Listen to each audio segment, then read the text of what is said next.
is Ar-Rahman, who is Al-Mannan. La ilaha illallah, Muhammadur Rasulullah. Muhammad is the messenger, Allah is our return. La ilaha illallah, Muhammadur Rasulullah. Muhammad is the messenger, Allah is our return. Assalamualaikum warahmatullahi wabarakatuh. Alhamdulillahirabbil alamin. Assalatu wassalamu ala asrofil anbiya'i wal mursalin wa ala alihi washabbihi rasulillahi ajmain. Amma ba'du. Para pendengar kaum muslimin yang dirahmati Allah Subhanahu wa taala. Perkenankan dalam kesempatan singkat ini saya menyampaikan selamat berpuasa Ramadan untuk yang menjalankannya pada bulan suci yang mulia ini. Selain salah satu yang barangkali perlu kita bersama-sama meyakinkan bahwa puasa ini bukanlah adat istiadat, bukanlah tradisi ataupun budaya, tetapi adalah benar-benar syariah yang diwajibkan oleh Allah Subhanahu wa taala dengan firman-Nya, "Ya ayyuhallazina amanu", wahai orang-orang yang beriman, "kutiba alaikumusiyam", diwajibkan atas engkau sekalian berpuasa, kama kutiba alal ladzina min qablikum, sebagaimana puasa itu juga telah pernah diwajibkan oleh Allah Subhanahu wa taala atas umat-umat para rasul sebelum kamu. La'allakum tattaqun, mudah-mudahan dengan melaksanakan ibadah puasa itu kamu sekalian menjadi hamba-hamba Allah yang bertakwa. Para pendengar yang dirahmati Allah Subhanahu wa taala, tiap tahun kita menemukan Ramadan dan tiap tahun juga kita melaksanakan ibadah berpuasa. Ibadah ini sangatlah amat penting dilakukan pada umat muslim dimanapun berada.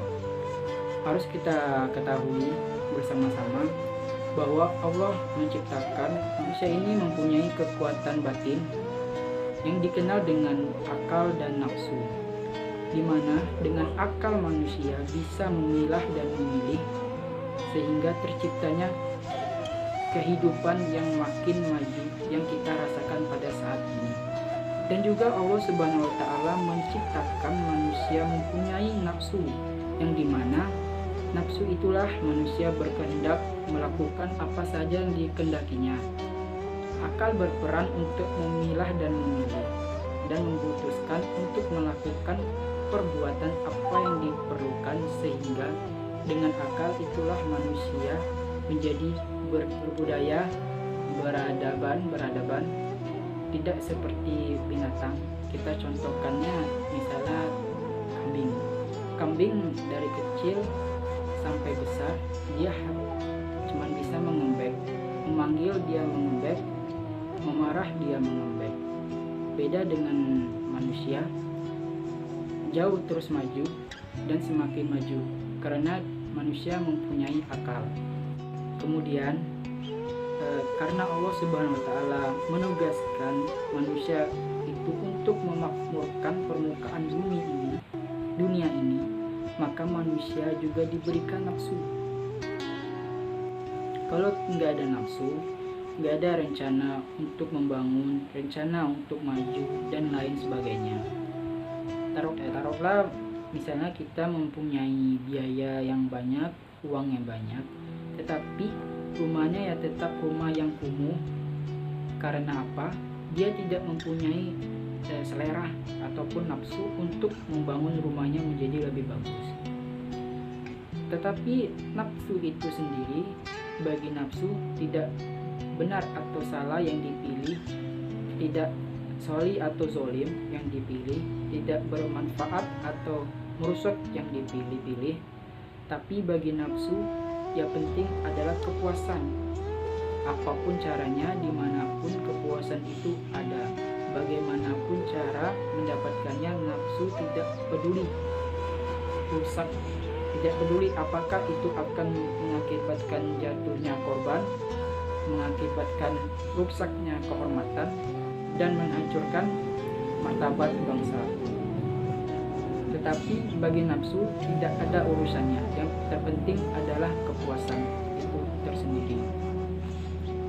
Ketika seseorang manusia akalnya mampu menguasai dirinya dengan membawa kehidupan ini sesuai dengan kebajikan, kearifan, sesuai dengan kebijaksanaan, maka manusia itu akan menjadi hamba Allah yang baik. Tetapi ketika nafsu yang menang, maka binasalah kehidupan, meskipun bukan karena bodohnya orang yang mempunyai akal atau bodohnya orang yang mempunyai nafsu.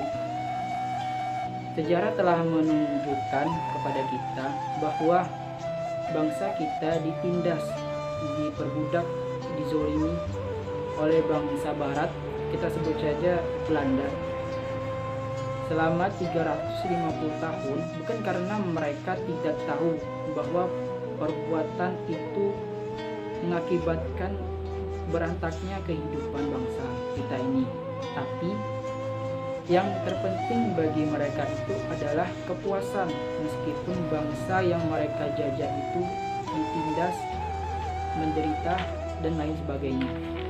Kehidupan rumah tangga berbahagianya ketika menjadi pemanten baru, sesudah itu hancur berantakan.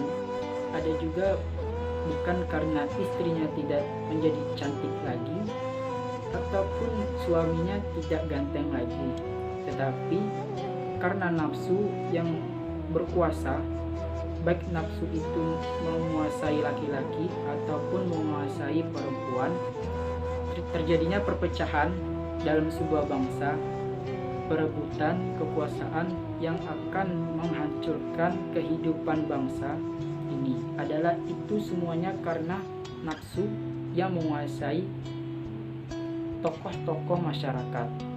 Tidak terhitung yang sudah menjadi korban.